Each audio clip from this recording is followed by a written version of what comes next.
નમસ્કાર વિદ્યાર્થી મિત્રો, ધોરણ 12 સાયન્સ રસાયણ વિજ્ઞાન પાઠ નંબર 6માં આપણે લાસ્ટ લેક્ચરમાં ઉષ્માગતિશાસ્ત્રના સિદ્ધાંતોના ધાતુ કર્મવિધિમાં જે અનુપ્રયોગો અથવા તો એના ઉપયોગો છે એના વિશે આપણે સમજતા હતા. ખાસ કરીને જે ઉષ્મીય રિડક્શન છે અથવા તો જે સામાન્ય રિડક્શન કરતા વડે જે ધાતુ ઓક્સાઇડનું આપણે રિડક્શન કરી શકીએ છીએ એવા ધાતુ ઓક્સાઇડના રિડક્શનમાં રિડક્શન કરતાનો ઉપયોગ કરી અને જો ધાતુ મેળવવામાં આવે તો એમાં ઉષ્માગતિશાસ્ત્રના સિદ્ધાંતોનો ઉપયોગ કરી અને ઓપ્ટિમમ સ્ટેટ પ્રાપ્ત કરવામાં આવે છે.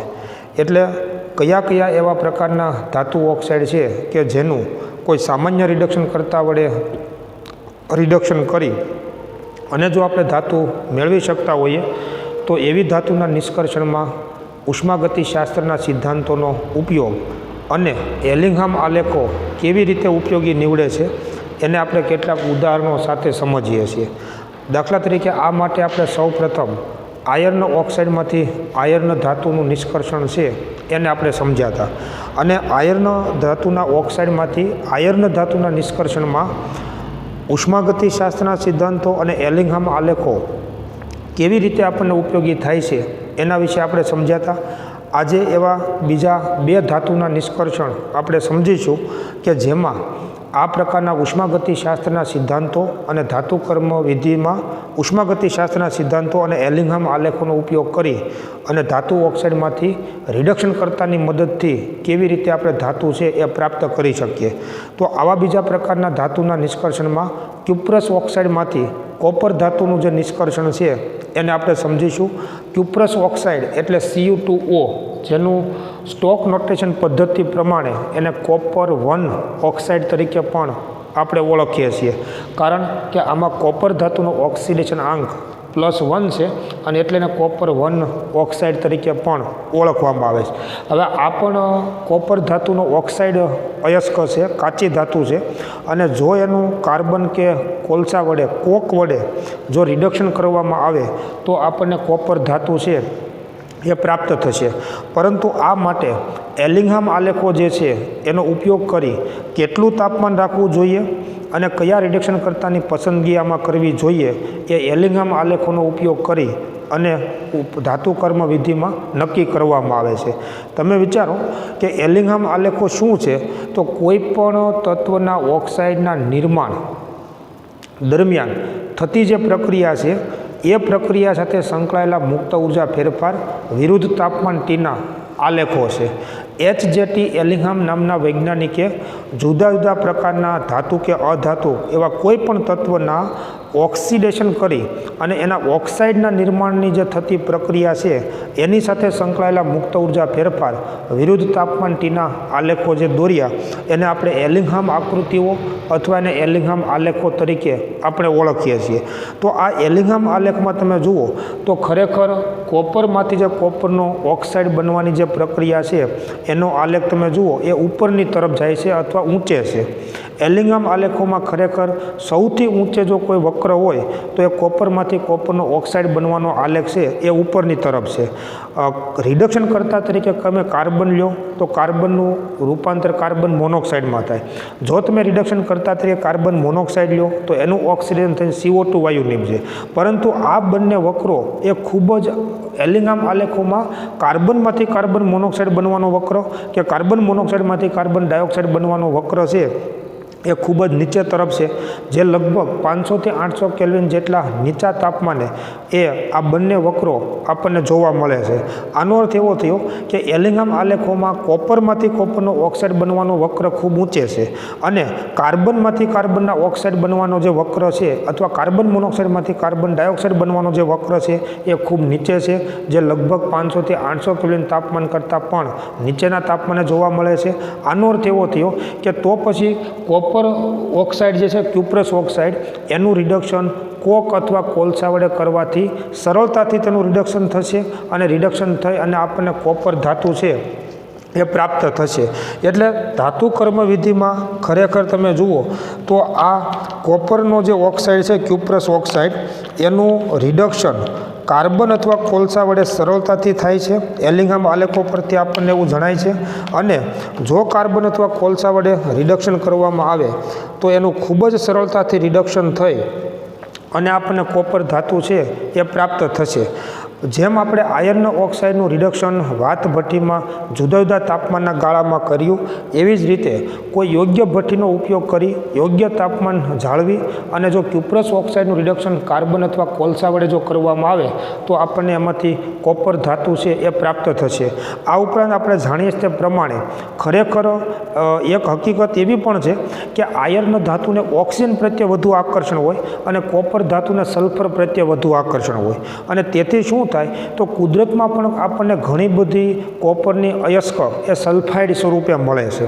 કોપરની જે કાચી ધાતુ છે એમાંથી ઘણો બધો એનો જથ્થો આપણને સલ્ફાઇડ સ્વરૂપે મળે છે અને એટલા માટે કોપરની જે સલ્ફાઇડ અયસ્ક છે એને સૌપ્રથમ ઓક્સાઇડ અયસ્કમાં રૂપાંતર કરવું પડશે। ધાતુ કર્મ વિધિમાં કોપર ધાતુના નિષ્કર્ષણમાં આ પહેલું કામ કરવું પડે કે કોપરની જે સલ્ફાઇડ અયસ્ક છે એનું ઓક્સિડેશન કરી અને કોપરની ઓક્સાઇડ અયસ્ક છે એમાં તેનું રૂપાંતર કરવું પડે। આ ઉપરાંત કોપરની ઘણી બધી અયસ્કમાં આયર્ન ધાતુની પણ અશુદ્ધિ રહેલી હોય અને ધાતુ કર્મ વિધિના જુદા જુદા તબક્કામાં આ આયર્ન ધાતુની જે અશુદ્ધિ છે એને પણ દૂર કરવી એ આવશ્યક હોય છે। તો આ બધી બાબતોને ધ્યાનમાં રાખી અને ધાતુ કર્મ વિધિમાં અને કોપર ધાતુના નિષ્કર્ષણમાં વધુમાં વધુ કોપર ધાતુ કેવી રીતે મળે એવા પ્રકારનો પ્રયાસ છે એ એલિંગહામ આલેખો પરથી કરવામાં આવે છે। તો આ માટે સૌપ્રથમ શું કરવું પડે તો માની લો કે કોપરની જે સલ્ફાઇડ ખનિજ છે, સલ્ફાઇડ અયસ્ક છે Cu2S, એનું રૂપાંતર ઓક્સાઇડ ખનિજમાં કરવું પડે અને આ માટે ભૂંજન અથવા તો એને પ્રગલન તરીકે પણ ઓળખવામાં આવે। તો ભૂંજન અથવા પ્રગલન ની પ્રક્રિયા કરી અને Cu2S જે છે એનું રૂપાંતર ઓક્સાઇડ અયસ્કમાં કરવામાં આવે છે। એટલે કે સલ્ફાઇડ ખનિજ જે છે કોપરની એનું રૂપાંતર ઓક્સાઇડ અયસ્કમાં કરવામાં આવે છે અને આ પ્રમાણે SO2 વાયુ છે એ દૂર થાય છે। તમે જાણો છો કે કોપરની સલ્ફાઇડ અયસ્કનું ઓક્સાઇડ અયસ્કમાં રૂપાંતર કરવા માટે પરાવર્તનની ભઠ્ઠી અથવા તો રિવર્બટરી ફર્નેસ અને એનો ઉપયોગ કરવામાં આવે છે। ધાતુ કર્મ વિધિમાં આ પરાવર્તનની ભઠ્ઠી અથવા રિવર્બટરી ફર્નેસનો ઉપયોગ કરી અને Cu2Sનું રૂપાંતર Cu2O ઓક્સાઇડ અયસ્કમાં રૂપાંતર કરવામાં આવે છે અને એને જ આપણે ભૂંજન અથવા પ્રગલન તરીકે આપણે ઓળખીએ છીએ। સાથે સાથે આ જ ક્રિયામાં પરાવર્તનની ભઠ્ઠીમાં પણ આયર્ન ધાતુની જે અશુદ્ધિ છે એને દૂર કરવા માટે અભિવાહ તરીકે સિલિકા ઉમેરવામાં આવે છે, ફ્લક્સ તરીકે સિલિકા ઉમેરવામાં આવે, જેથી કરીને શું થાય તો એમાં રહેલી જે આયર્ન ઓક્સાઇડની જે અશુદ્ધિ છે FeO એ સિલિકા સાથે પ્રક્રિયા કરી અને એનું રૂપાંતર FeSiO3 આયર્ન સિલિકેટ બનાવે છે, જેને આપણે સ્લેગ અથવા ધાતુમલ તરીકે આપણે એને ઓળખીએ છીએ। કોપરની ધાતુ કર્મ વિધિમાં તમે વિચારજો કે સૌ પ્રથમ આવા પ્રકારની પ્રક્રિયાઓ કરવામાં આવે છે, અભિવાહ અથવા એને ઇંગ્લિશમાં ફ્લક્સ તરીકે ઓળખવામાં આવે છે। વિચારો કે શું થાય છે કે કોપરની જે સલ્ફાઇડ અયસ્ક છે ખરેખર તો તમે સમજી શકશો કે કોઈપણ ધાતુની ઓક્સાઇડ ખનિજ કે અયસ્કનું રિડક્શન કરી અને આપણે ધાતુ મેળવવાની હોય છે, પરંતુ કોપર ધાતુ એવી છે કે કુદરતની અંદર કોપરની ઓક્સાઇડ અયસ્ક કરતાં એની સલ્ફાઇડ અયસ્ક આપણને વધુ પ્રમાણમાં મળતી હોય છે, કારણ કે કોપર ધાતુને સલ્ફર પ્રત્યે વધુ આકર્ષણ છે અને એટલા માટે સલ્ફર સાથે સંયોજિત થઈ અને વધુમાં વધુ જથ્થો છે ને એ સલ્ફાઇડ સ્વરૂપે હોય। તો કોપરની ધાતુ કર્મવિધિમાં પહેલું જ મહત્ત્વનું કામ એ બની જાય કે કોપરની જે સલ્ફાઇડ અયસ્ક છે એનું વધુમાં વધુ ઓક્સાઇડ અયસ્કમાં રૂપાંતર કરવું અને એટલા માટે એને પરાવર્તનની ભઠ્ઠીમાં પૂરતા ઓક્સિજનની હાજરીમાં ગરમ કરવામાં આવે છે કે જેથી કરીને ક્યુપ્રસ સલ્ફાઇડનું રૂપાંતર ક્યુપ્રસ ઓક્સાઇડમાં થાય। સાથે સાથે પરાવર્તનની ભઠ્ઠીમાં સિલિકા પણ ઉમેરવામાં આવે છે ફ્લક્સ અથવા અભિવાહ તરીકે કે જેથી કરીને આયર્નની જે અશુદ્ધિ હોય એ આયર્ન સિલિકેટ સ્લેગ બનાવે છે, ધાતુમલ બનાવે છે અને એને સહેલાઈથી દૂર છે એ કરવામાં આવતું હોય છે। ત્યારબાદ આ જે ક્યુપ્રસ ઓક્સાઇડ જે બને છે એક ક્યુપ્રસ ઓક્સાઇડનું જો તમે રિડક્શન કરો કાર્બન વડે, તો કાર્બન વડે જો રિડક્શન કરવામાં આવે, કોલસા વડે જો રિડક્શન કરવામાં આવે તો આપણને કોપર ધાતુ મળશે અને કાર્બનનું ઓક્સિડેશન થઈ અને કાર્બન મોનોક્સાઇડ છે એ આપણને મળે છે. પરંતુ પરાવર્તનની ભઠ્ઠીમાં આપણે સમજ્યા છીએ તે પ્રમાણે કે બધો જ ક્યુપ્રસ સલ્ફાઇડનું રૂપાંતર ક્યુપ્રસ ઓક્સાઇડમાં હજુ થઈ જતું નથી. સાથે સાથે આયર્નની જે અશુદ્ધિ છે એ બધી જ અશુદ્ધિ સ્લેગ અથવા ધાતુમલ સ્વરૂપે પણ હજુ દૂર થઈ જતી નથી. એટલે ખરેખર જ્યારે પરાવર્તનની ભઠ્ઠીમાંથી જ્યારે આપણે એ મિશ્રણને બહાર કાઢીએ તો એમાં એક આવો સ્લેગ હોય છે, ધાતુમલ હોય છે, અને બીજું કોપર ધાતુ જે છે એમાં Cu2S પણ હોય અને આયર્ન સલ્ફાઇડ FeS પણ હોય છે. અને આને પરાવર્તનની ભઠ્ઠીમાંથી બહાર છે ને એ કાઢવામાં આવે છે અને આ પ્રકારનું જે મિશ્રણ છે એને મેટે તરીકે ઓળખવામાં આવે છે. Cu2S અને FeS ધાતુનું જે મિશ્રણ છે એને મેટે તરીકે ઓળખવામાં આવે છે. અને એટલા માટે આ પ્રકારની ધાતુ કર્મ વિધિમાં પહેલો તબક્કો જે ભૂંજન અથવા પ્રગલનનો છે એમાં પરાવર્તનની ભઠ્ઠીનો ઉપયોગ થાય છે, જેની અંદર ક્યુપ્રસની સલ્ફાઇડ ખનિજને પૂરતા હવાની હાજરીમાં ગરમ કરવામાં આવે છે, જેથી કરીને કેટલોક ક્યુપ્રસ સલ્ફાઇડ ક્યુપ્રસ ઓક્સાઇડમાં પરિણમે છે. સાથે સાથે સિલિકા ફ્લક્સ અથવા અભિવાહ તરીકે ઉમેરી અને આયર્ન ધાતુની અશુદ્ધિને સ્લેગમાં રૂપાંતર કરી અને એને દૂર કરવામાં આવે છે. જ્યારે પરાવર્તનની ભઠ્ઠીમાંથી આ મિશ્રણને બહાર કાઢવામાં આવે તો જેટલો સ્લેગ બન્યો હશે એ દૂર થઈ જાય, પરંતુ એની સાથે કોપર ધાતુ છે એનું બધાનું રૂપાંતર ક્યુપ્રસ ઓક્સાઇડમાં હજુ થઈ ગયેલું હોતું નથી. કેટલોક કોપર છે હજુ ક્યુપ્રસ સલ્ફાઇડ અને આયર્ન સલ્ફાઇડ સ્વરૂપે હજી મિશ્રણ સ્વરૂપે હોય છે અને આ મિશ્રણ જે પરાવર્તનની ભઠ્ઠીમાંથી જે બહાર કાઢવામાં આવે છે એને કોપર મેટે તરીકે ઓળખવામાં આવે છે. હવે કોપરની ધાતુ કર્મ વિધિમાં આ કોપર મેટેમાંથી કોપરને મુક્ત કરવું ને એ ખૂબ જરૂરી હોય છે. એટલે આ પ્રકારના કોપર મેટે જે છે એને પરાવર્તનની ભઠ્ઠીમાંથી બહાર કાઢી અને એને એક બેસીમર કન્વર્ટર અથવા એને પરાવર્તક તરીકે ઓળખવામાં આવે છે ને એની અંદર એને ઉમેરવામાં આવે. તો બેસીમર કન્વર્ટર જે છે, બેસીમર ભઠ્ઠી એની અંદર તેને ઉમેરવામાં આવે છે.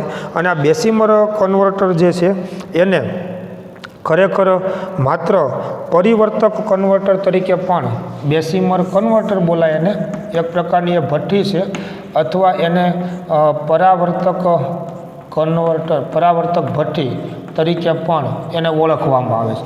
કોપરની ધાતુ કર્મ વિધિમાં આ જે મેટે છે એને હવે પરાવર્તક ભઠ્ઠી અથવા તો બેસીમર કન્વર્ટરમાં એને ઉમેરવામાં આવે છે, એમાં ભરવામાં આવે છે.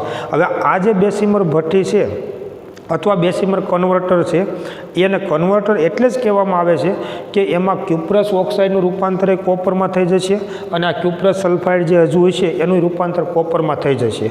આવા પ્રકારના બેસીમર કન્વર્ટર અથવા પરાવર્તક ભઠ્ઠી જે છે એમાં ખરેખર અંદર એક સિલિકાનું પડ હોય છે.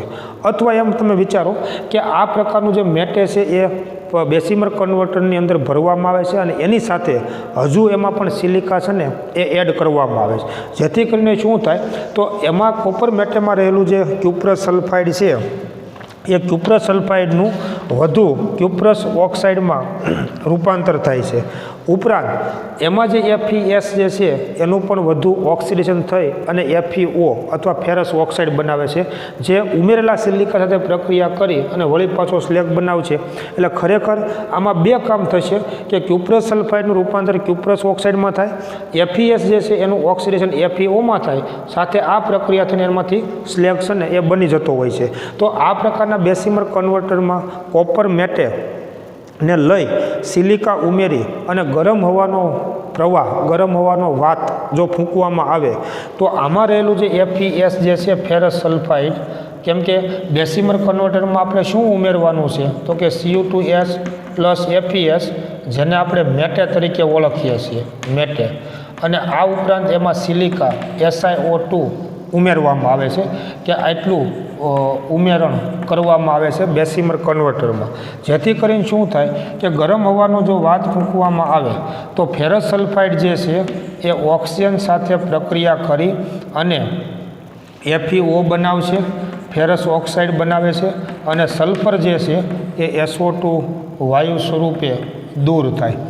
આવા પ્રકારની પ્રક્રિયા થાય, ઉત્પન્ન થતું જે ફેરસ ઓક્સાઇડ છે FeO એ સિલિકા સાથે પ્રક્રિયા કરી અને સ્લેગ બનાવે છે FeSiO3 કે જેને આપણે ધાતુમલ તરીકે ઓળખીએ છીએ। તમે સમજ્યા છો કે જ્યારે કાચી ધાતુનું સંકેન્દ્રીકરણ કરવામાં આવે અને જો ગેંગ સંપૂર્ણપણે દૂર ન થઈ હોય તો ધાતુ કર્મવિધિના બીજા તબક્કામાં એ ગેંગનું સ્લેગમાં રૂપાંતર કરી અને દૂર કરવામાં આવતું હોય છે। સ્લેગ એવો પ્રકારનો પદાર્થ હોય છે કે જે મિશ્રણમાં કાં તો પ્રવાહી ઉપર તરતો હોય અથવા તો પાત્રના તળિયે નીચે બેસી જાય કે જેને તમે સહેલાઈથી દૂર કરી શકો। આ ઉપરાંત મેટેમાં જે Cu2S જે છે એનું પણ હજી વધુ ઓક્સિડેશન થઈ અને Cu2O ક્યુપ્રસ ઓક્સાઇડ બને છે અને SO2 વાયુ છે એ દૂર થાય છે। બેસિમર કન્વર્ટરમાં ક્યુપ્રસ સલ્ફાઇડનું વધુ ઓક્સિડેશન થઈ અને ક્યુપ્રસ ઓક્સાઇડ બને છે। આ ક્યુપ્રસ ઓક્સાઇડ અને ભઠ્ઠીમાં હાજર રહેલું ક્યુપ્રસ સલ્ફાઇડ એ બંનેની તત્વયોગમિતીય પ્રક્રિયા થઈ 2:1 પ્રમાણમાં પ્રક્રિયા થઈ અને કોપર ધાતુ છે ને એ આપણને મળે છે। 2 મોલ ક્યુપ્રસ ઓક્સાઇડ અને 1 મોલ ક્યુપ્રસ સલ્ફાઇડ આ પ્રક્રિયા કરી અને કોપર ધાતુ મળશે અને SO2 વાયુ છે એ દૂર થાય। આવા પ્રકારની પ્રક્રિયા થઈ અને અંતે આપણને કોપર ધાતુ છે ને એ બેસિમર કન્વર્ટરમાં પ્રાપ્ત થાય છે। ખાસ વિચારજો કે કોપરની ધાતુ કર્મવિધિમાં આવા બધા પ્રકારની પ્રક્રિયાઓ થઈ અને આપણને અંતે કોપર ધાતુ છે એ મળે છે। એનો મતલબ એવો થયો કે બેસિમર કન્વર્ટરમાં શું થાય છે તો FeSનું રૂપાંતર FeOમાં થાય છે જે અંતે સ્લેગ બનાવે છે। Cu2S અને Cu2O આ બંનેનું અથવા એમ વિચારી શકો કે Cu2Sનું રૂપાંતર Cu2Oમાં થાય છે અને અંતે Cu2O અને Cu2S એટલે કે ક્યુપ્રસ ઓક્સાઇડ અને ક્યુપ્રસ સલ્ફાઇડ એ બંને પ્રક્રિયા કરી અને અંતે કોપર ધાતુ છે એ આપણને મળે છે। તો આવા પ્રકારની પ્રક્રિયા થઈ અને બેસિમર કન્વર્ટર જે છે પરાવર્તક ભઠ્ઠી એમાં આપણને કોપર ધાતુ છે એ પ્રાપ્ત થાય છે। બેસિમર કન્વર્ટરની અંદર આ કોપર ધાતુ છે એ પ્રવાહી સ્વરૂપે હોય છે અને પ્રવાહી કોપર ધાતુ છે એને બહાર કાઢી લેવામાં આવે છે। પ્રવાહી કોપર ધાતુને બહાર કાઢી અને કોઈ એક પાત્રમાં લઈ અને જો એને ધીમે ધીમે ઠંડુ પડવા દેવામાં આવે તો અંતે આપણને ઘન કોપર ધાતુ છે એ પ્રાપ્ત થાય છે। મહત્ત્વની વાત એ છે કે ઉત્પન્ન થતો સલ્ફર ડાયોક્સાઇડ વાયુ જે છે એ ઉત્પન્ન થતો આ જે સલ્ફર ડાયોક્સાઇડ વાયુ છે એ હજુ આ પ્રવાહી કોપર ધાતુમાં જ અસ્તિત્વ ધરાવતો હોય છે। જેમ જેમ પ્રવાહી કોપર ધાતુનું ઠારણ થતું જાય અને પ્રવાહી કોપરનું ઘનમાં જેમ જેમ રૂપાંતરણ થતું જાય ને એમ એમ SO2 વાયુ એમાંથી પરપોટા સ્વરૂપે બહાર નીકળતો જાય છે અને એટલા માટે જે બેસિમર કન્વર્ટરમાંથી મળેલી પ્રવાહી કોપર ધાતુ ઠારણ કર્યા બાદ જ્યારે ઘન સ્વરૂપે પ્રાપ્ત થાય ને તો એની સપાટી ઉપર SO2 વાયુ પરપોટા સ્વરૂપે બહાર નીકળતો હોવાથી ફોલ્લા પડી ગયા હોય ને એવું આપણને જણાય છે અને એટલા માટે આ પ્રકારનું જે ઘન કોપર મળે એને ફોલ્લાવાળું કોપર ફોલ્લાવાળું તાંબુ તરીકે પણ એને ઓળખવામાં આવે છે। ફોલ્લાવાળું કોપર ઇંગ્લિશમાં તેને બ્લિસ્ટર કોપર તરીકે ઓળખવામાં આવે છે। હેતુલક્ષી માટે ખાસ યાદ રાખજો કે કોપર ધાતુ જ્યારે બેસિમર કન્વર્ટરમાંથી પ્રવાહી સ્વરૂપે બહાર કાઢવામાં આવે તો SO2 વાયુ સંપૂર્ણ દૂર નથી થઈ જતો કેમ કે મેં તમને કીધું એમ કે કોપર ધાતુને સલ્ફર પ્રત્યે વધુ આકર્ષણ હોય છે અને એટલા માટે પ્રવાહી કોપરની સાથે SO2 વાયુ છે ને એની અંદર અસ્તિત્વ ધરાવતો હોય છે, દ્રાવ્ય સ્થિતિમાં હોય છે। જેવું પ્રવાહી કોપર ઘન સ્વરૂપમાં રૂપાંતરણ થાય તો પછી SO2 વાયુ નહીં રહી શકવાના કારણે પરાણે એમાંથીને બહાર નીકળવું પડે છે જે પ્રવાહી કોપરની સપાટી ઉપર પરપોટા સ્વરૂપે બહાર નીકળશે અને જેથી કરીને ઘન કોપરની સપાટી ઉપર ફોલ્લા પડી ગયા હોય ને એવું લાગે છે અને એટલા માટે એને ફોલ્લાવાળું કોપર અથવા એને ઇંગ્લિશમાં બ્લિસ્ટર કોપર તરીકે ઓળખવામાં આવે। દાખલા તરીકે આપણી ચામડી ઉપર માની લો કે કોઈ ફરફોલો પડ્યો હોય અને જો એ ફરફોલો જ્યારે ફૂટી જાય છે ત્યારે કેવા પ્રકારનું એક ચાંદા જેવું દેખાય છે એને ફોલ્લું પડ્યું કહેવાય।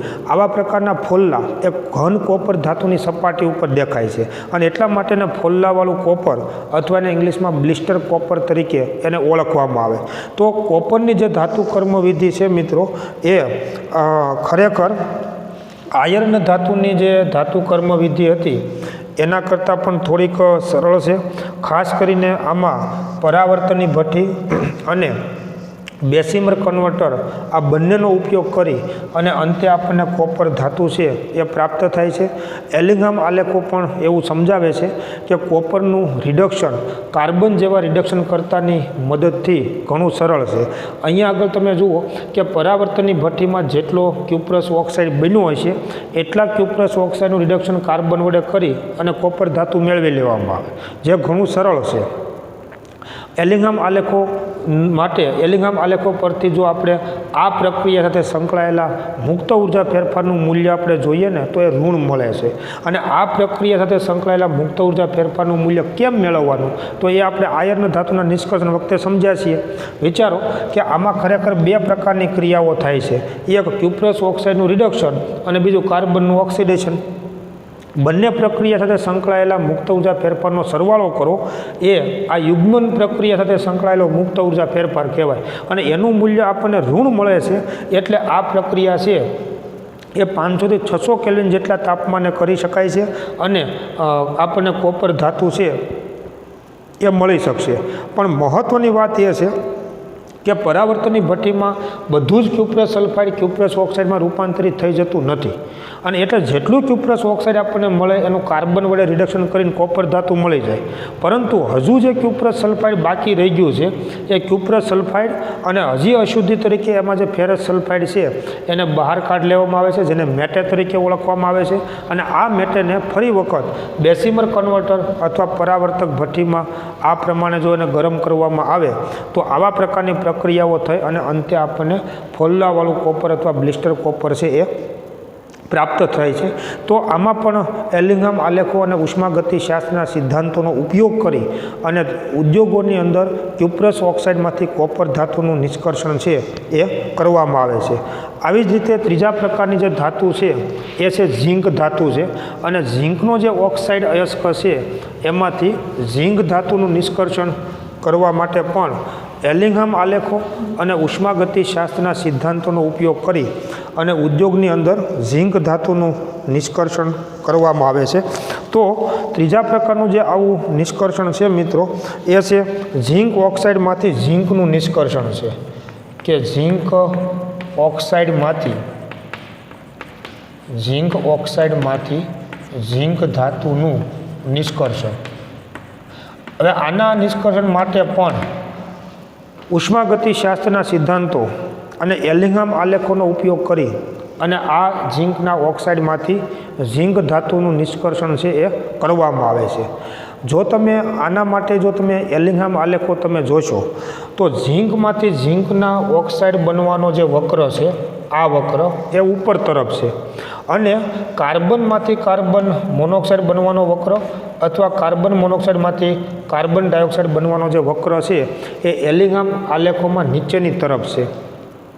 એનો મતલબ એવો થયો કે એલિંગહામ આલેખો પરથી આપણને એવું જણાય છે કે ખરેખર ઝીંકનું જે ઓક્સાઇડ ખનિજ છે એનું રિડક્શન તમે જો કાર્બન વડે કરશો તો કોપરની જેમ જ એનું રિડક્શન સરળતાથી થઈ શકશે અને આપણને ઝીંક ધાતુ છે એ પ્રાપ્ત થાય છે. આ માટે ખરેખર કોપરનું જે ઓક્સાઇડ અયસ્કમાં જે તાપમાન આપણે રાખ્યું એના કરતાં ઊંચા તાપમાનની જરૂરિયાત હોય છે. કારણ કે આ બનવાનો જે વક્ર છે અને આ બનવાનો જે વક્ર છે એ જે તાપમાને પ્રતિછેદન પામે છે એ તાપમાન કરતાં ઊંચા તાપમાને તમે જો પ્રક્રિયા કરશો તો ઝીંક ઓક્સાઇડનું રિડક્શન થઈને ઝીંક ધાતુ મળશે અને કાર્બનનું ઓક્સિડેશન થઈને કાર્બન મોનોક્સાઇડ બનશે. તો એલિંગહામ આલેખો પરથી પણ એવું સમજાય છે કે આમાં આ પ્રકારના ઝીંકના ઓક્સાઇડના રિડક્શન માટે રિડક્શન કરતા પદાર્થ તરીકે કાર્બન એ યોગ્ય છે અને કોપર ધાતુના નિષ્કર્ષણમાં જે તાપમાન જરૂરી હતું એના કરતાં ઊંચા તાપમાને જો પ્રક્રિયા કરવામાં આવે તો ઝીંક ઓક્સાઇડના રિડક્શનની પ્રક્રિયાના મુક્ત ઉર્જા ફેરફારનું મૂલ્ય ઋણ બનશે અને આપણને ઝીંક ધાતુ છે એ પ્રાપ્ત થાય છે. આ માટે ઉદ્યોગોની અંદર ઝીંકની જે ઓક્સાઇડ ખનિજ છે ઝીંકની ઓક્સાઇડ ખનિજ રિડક્શન કરતા તરીકે કાર્બન અને માટી આ ત્રણને મિશ્ર કરી અને ઈંટ જેવો એક પદાર્થ બનાવવામાં આવે છે. અને ઈંટ જેવો પદાર્થ બનાવી અને જો એને ગરમ કરવામાં આવે તો ઝીંક ઓક્સાઇડનું રિડક્શન થઈ અને ઝીંક ધાતુ છે એ આપણને પ્રાપ્ત થાય છે, જેમાં રિડક્શન કરતા તરીકે કાર્બન છે અને એટલા માટે તેનું ઓક્સિડેશન થાય છે. 1673 કેલ્વિન જેટલા તાપમાને જો પ્રક્રિયા કરવામાં આવે તો પ્રક્રિયા થઈ અને ઝીંક ઓક્સાઇડનું રિડક્શન કાર્બન જેવા રિડક્શન કરતા વડે થઈ અને ઝીંક ધાતુ છે એ પ્રવાહી સ્વરૂપે મળે છે, જેમાં ઝીંકની ઓક્સાઇડ અયસ્ક, કાર્બન એટલે કે કોક અને માટી આ ત્રણેયને મિશ્ર કરી ઈંટ જેવો પદાર્થ બનાવી એનો એક નળાકાર બનાવી અને એને ગરમ કરવામાં આવે છે. ગરમ કરવામાં આવે તો 1673 કેલ્વિન તાપમાને ઝીંક ઓક્સાઇડનું કાર્બન વડે રિડક્શન થઈ અને ઝીંક ધાતુ મળે છે, જે પ્રવાહી સ્વરૂપે હોય. અને આ પ્રવાહી ઝીંક ધાતુને બહાર કાઢી અને જો ઝડપથી એને ઠંડુ પાડવામાં આવે, શીતન કરવામાં આવે તો આપણને ઘન સ્વરૂપે ઝીંક ધાતુ છે એ પ્રાપ્ત થાય છે. ઉપરાંત આ જે પ્રવાહી ઝીંક ધાતુમાં જો કેટલીક અશુદ્ધિ હોય તો આ જે નળાકારીય રોટેટ હોય છે, એક નળાકાર જેવો પદાર્થ જે આપણે બનાવ્યો છે એમાંથી પ્રવાહી ઝીંકને બહાર કાઢી અને એનું નિસ્યંદન કરવામાં આવે છે. નિસ્યંદન જો કરવામાં આવે તો ઝીંક ધાતુનું શુદ્ધિકરણ થાય છે અને પછી એને જો એકદમ ઝડપથી ઠંડુ પાડવામાં આવે તો ઘન સ્વરૂપે ઝીંક ધાતુ છે એ પ્રાપ્ત થાય છે. આવી રીતે ઉદ્યોગમાં ઝીંક ધાતુનું નિષ્કર્ષણ પણ ધાતુ કર્મ વિધિના સિદ્ધાંતો, ઉષ્માગતિશાસ્ત્રના સિદ્ધાંતો અને એલિંગહામ આલેખોનો ઉપયોગ કરી અને ઝીંક ઓક્સાઇડનું પણ રિડક્શન કાર્બન જેવા રિડક્શન કરતા વડે કરવામાં આવે છે. તો આપણે 3 પ્રકારના જે ઉદાહરણ જોયા એ શું છે? તો એ એવા પ્રકારના ઓક્સાઇડ છે ધાતુના કે જેનું રિડક્શન સરળ છે અને એટલે જ કાર્બન જેવા રિડક્શન કરતાનો ઉપયોગ કરી એલિંગહામ આલેખોનો ઉપયોગ કરી અને ઉદ્યોગોમાં એનું રિડક્શન છે એ કરવામાં આવે છે. આયર્ન ધાતુના ઓક્સાઇડ હોય, કોપર ધાતુનો ઓક્સાઇડ હોય કે ઝીંક ધાતુનો ઓક્સાઇડ હોય, આ ઓક્સાઇડની સ્થાયીતા ઓછી છે અને એટલા માટે સામાન્ય રિડક્શન કરતા વડે તેનું રિડક્શન થઈ શકે છે. આ પ્રકારના રિડક્શન માટે કેટલું તાપમાન રાખવું જોઈએ એ એલિંગહામ આલેખો પરથી નક્કી કરવામાં આવે છે. એટલું તાપમાન રાખી અને પ્રક્રિયા કરવી જોઈએ કે જેથી કરીને યુગ્મન પ્રક્રિયાના મુક્ત ઉર્જા ફેરફારનું મૂલ્ય ઋણ થાય. ઉદ્યોગોમાં એલિંગહામ આલેખોનો ખૂબ મહત્ત્વનો ઉપયોગ છે અને એ એલિંગહામ આલેખોનો ઉપયોગ કરી અને કોઈપણ યુગ્મન પ્રક્રિયા માટે કેટલું તાપમાન રાખવું જોઈએ ને એ આ એલિંગહામ આલેખો પરથી નક્કી કરવામાં આવે છે. એટલે ઉષ્માગતિશાસ્ત્રના સિદ્ધાંતોનો ઉપયોગ કરી એલિંગહામ આલેખોની મદદથી તાપમાન નક્કી કરી અને કાર્બન જેવા રિડક્શન કરતાનો ઉપયોગ કરી અને આયર્નના ઓક્સાઇડમાંથી આયર્ન ધાતુ મેળવી શકાય, કોપરના ઓક્સાઇડમાંથી કોપર ધાતુ મેળવી શકાય અને ઝીંકના ઓક્સાઇડમાંથી ઝીંક ધાતુ છે એ મેળવી શકાય. અને આના માટે જ ઉષ્માગતિશાસ્ત્રના સિદ્ધાંતો છે એ ઉપયોગી છે.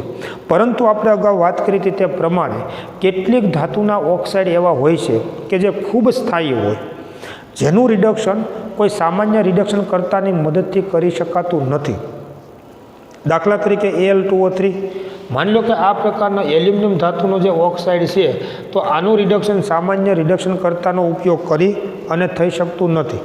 ગમે તેટલું તમે ઊંચું તાપમાન લઈ જાઓ તો પણ કાર્બન જેવા રિડક્શન કરતા વડે આ ઓક્સાઇડનું રિડક્શન થઈ શકતું નથી. તો આવા પ્રકારના જે સ્થાયી ઓક્સાઇડ છે એના રિડક્શન માટે વિદ્યુત વિભાજન પદ્ધતિનો ઉપયોગ કરવો પડે. એનો મતલબ આ જે ઓક્સાઇડ છે એને પીગાળવો પડે. આ જે ઘન સ્થિતિમાં હોય આને તમે એટલું ગરમ કરો કે જેથી કરીને એ પીગળે. જો આ પીગલન પામશે તો પીગલિત ઘનમાં આનું જે પ્રવાહી સ્વરૂપ જે છે એને પીગલિત ઘન કહેવાય. Al2O3 પ્રકારનું જે સ્થાયી ઓક્સાઇડ છે એમાંથી એલ્યુમિનિયમ ધાતુનું નિષ્કર્ષણ કેમ કરવું? કોઈ સામાન્ય રિડક્શન કરતા વડે તો આનું રિડક્શન થઈ શકે નહીં, કેમ કે એટલું બધું સ્થાયી છે. એટલે આને ખૂબ ઊંચા તાપમાને ગરમ કરી અને એને પ્રવાહી સ્વરૂપમાં રૂપાંતરિત કરવામાં આવે. તો આનું જે પ્રવાહી સ્વરૂપ છે એને પીગલિત ઘન તરીકે ઓળખવામાં આવે. પીગલિત ઘન જે છે એમાં આવા 2 પ્રકારના આયનો ઉત્પન્ન થાય, એલ્યુમિનિયમ +3 અને ઓક્સિજન ઉપર -2, આવા 2 પ્રકારના આયનો ઉત્પન્ન થાય. તો આ પ્રકારના જે સ્થાયી ઓક્સાઇડ છે મિત્રો, એનું જો તમારે એમાંથી એલ્યુમિનિયમ ધાતુનું જો નિષ્કર્ષણ કરવું હોય તો સામાન્ય રિડક્શન કરતાનો ઉપયોગ કરી અને રિડક્શન થઈ શકે એમ નથી. અર્થાત તો પછી એના માટે ઉષ્માગતિશાસ્ત્રના સિદ્ધાંતોનો પણ ઉપયોગ કરવાનો કોઈ મતલબ નથી. આનું રિડક્શન કેમ કરવું? તો આ જે ઘન છે એને પિગલિત અવસ્થામાં રૂપાંતરિત કરી અને જો એ પિગલિત અવસ્થામાં આવશે, પ્રવાહી સ્વરૂપમાં આવશે, તો આ પ્રકારના આયનો ઉત્પન્ન થશે. એટલે પિગલિત ઘનમાં રહેલો જે ધાતુનો ધન આયન છે એને ઇલેક્ટ્રોન મેળવી અને એનું રિડક્શન કરવામાં આવે, કે જેને આપણે ઇલેક્ટ્રોનેશનની પ્રક્રિયા તરીકે ઓળખીએ છીએ. Al+3 આયન છે એ જો 3 ઇલેક્ટ્રોન મેળવે તો એલ્યુમિનિયમ ધાતુ છે એ આપણને મળશે. આવા પ્રકારના ઇલેક્ટ્રોનેશન અથવા આ પ્રકારનું રિડક્શન કરી અને જો ધાતુ મેળવી શકાતી હોય તો આ પ્રકારના રિડક્શનની સુગમતા માટે, આ પ્રકારના રિડક્શનની સરળતા માટે વિદ્યુત રસાયણના સિદ્ધાંતોનો ઉપયોગ કરવામાં આવે. કેમ કે આમાં પણ ઓપ્ટિમમ સ્ટેટ પ્રાપ્ત કરવી જોઈએ. તો ઇલેક્ટ્રોનેશનની પ્રક્રિયા દ્વારા ધાતુ ઓક્સાઇડનું રિડક્શન કરી અને જે ધાતુ મેળવવામાં આવે છે એમાં ખરેખર વિદ્યુત રસાયણના સિદ્ધાંતોનો ઉપયોગ કરી અને એની સુગમતા મેળવવામાં આવે છે, એની સરળતા છે એ પ્રાપ્ત કરવામાં આવે છે. આ માટે આવું રિડક્શન ક્યાં થાય? તો તમે યાદ કરો કે આ પ્રકારનું રિડક્શન કેથોડ ઉપર થાય. કેથોડ હોય તો સામે એનોડ પણ હોય, જેને બીજી ભાષામાં એમ કહીએ તો વિદ્યુત વિભાજનની પ્રક્રિયા કરી અને કોઈ પણ આવા પ્રકારના ધાતુ આયનનું રિડક્શન કરી અને ધાતુ પ્રાપ્ત કરવામાં આવે.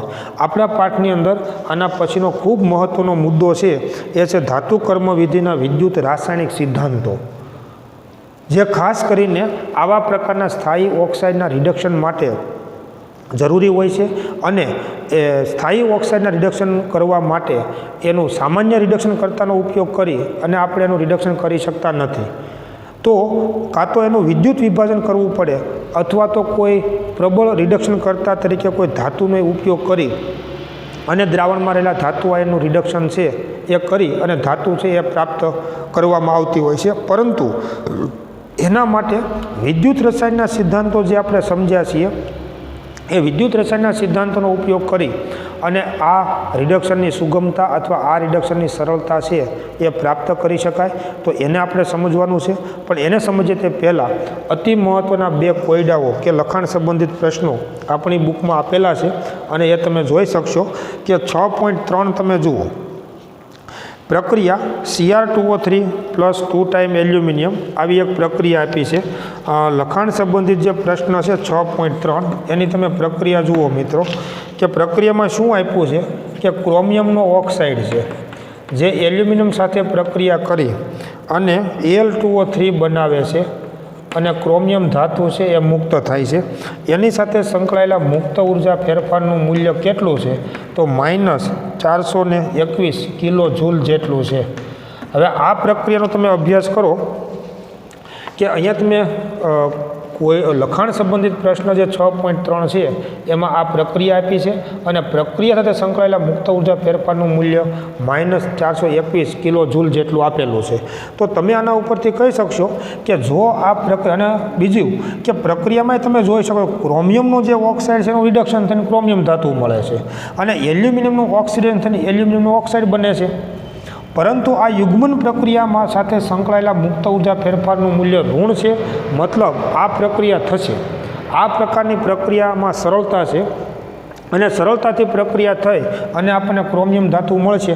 એના માટે પછી તાપમાન જે રાખવું પડે તે તાપમાન કેટલું રાખવું પડશે એ એના એલિંગહામ આલેખો પરથી નક્કી કરી શકાય. પણ પ્રશ્ન અહીંયા આગળ એવો છે કે એમાં પૂછ્યું છે કે ગિબ્સ ઉર્જા મૂલ્યોના આધારે ઉષ્માગતિકીય રીતે સુગમ છે. હવે સુગમ છે એટલે સરળ છે, એમ કઠિન નથી. એમ આ પ્રકારની પ્રક્રિયા મુશ્કેલ નથી, સરળ છે, સુગમ છે. તે ઓરડાના તાપમાને શા માટે થતી નથી?